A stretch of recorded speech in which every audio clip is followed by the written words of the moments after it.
সুপ্রভাত বন্ধুরা। সকালবেলা কিরম কুয়াশা দেখুন, চারিদিক কুয়াশায় পুরো ভরে গেছে। সকালটা খুব ভালো লাগছে। আমি একটু গামলার মধ্যে একটু ধনেপাতা গাছ বসিয়েছি। দেখুন কি সুন্দর ধনেপাতার গাছগুলো হয়েছে। গামলা পুরো একদম ভর্তি হয়ে গেছে।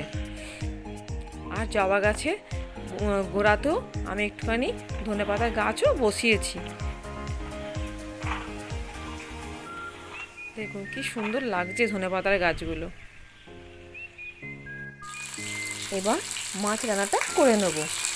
আপনাদের দাদা বাজার থেকে গুড়জালি মাছ নিয়ে এসছে, সেই মাছটা আমি ভেজে নিচ্ছি। আর আমি আগে ফুলকপিটা সেদ্ধ করে চিংড়ি মাছ দিয়ে করে নিয়েছি, এটা আমাদের আর দেখানো হয়নি। তো এবার কালো জিরে ফোড়ন আর লঙ্কাটা দিয়ে দিচ্ছি, দিয়ে এবার টমেটো দিয়ে দেবো। টমেটোটা একটু ভাজা ভাজা মতো হয়ে গেলে তার মধ্যে একটুখানি আদা বাটা আর ধনে গুঁড়ো, একটু সামান্য জিরে গুঁড়ো দিয়ে মশলাটাকে একটু কষিয়ে নেব।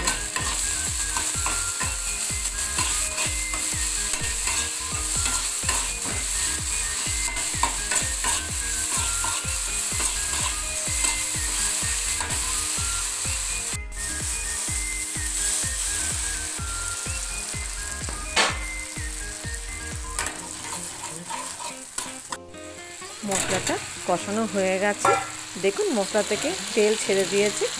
এবার আমি মাছটা দিয়ে সামান্য একটু জল দিলাম। মাছটা এবার ফুটে গেলে আমি ধনেপাতাটা আগেই কুচিয়ে রেখেছিলাম, ধনেপাতাটা দিয়ে আমি নেড়ে চেড়ে নাবিয়ে নেব।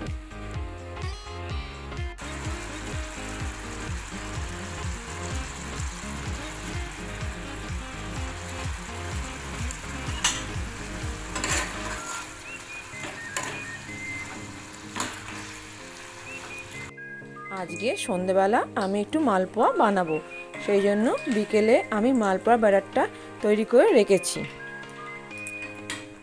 এই ব্যাটারটার মধ্যে কলা, সুজি, দুধ, ময়দা, কাজু কিশমিশ, চিনি আর নুন দিয়ে ভালো করে ব্যাটারটা তৈরি করে নিয়েছিলাম।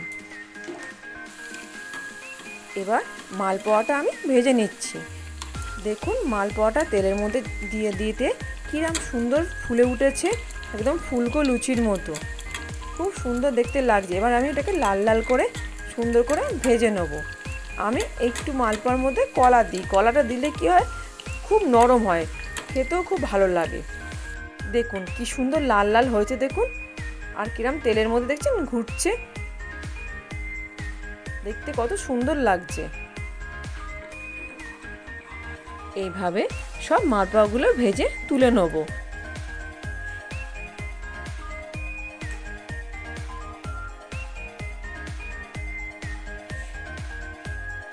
সব মালপোয়াগুলো ভাজা হয়ে গেছে। আপনাদের যদি এই ভিডিওটা ভালো লেগে থাকে, লাইক, কমেন্ট, সাবস্ক্রাইব করবেন। এরপর দেখা হচ্ছে অন্য কোনো নতুন ব্লগে।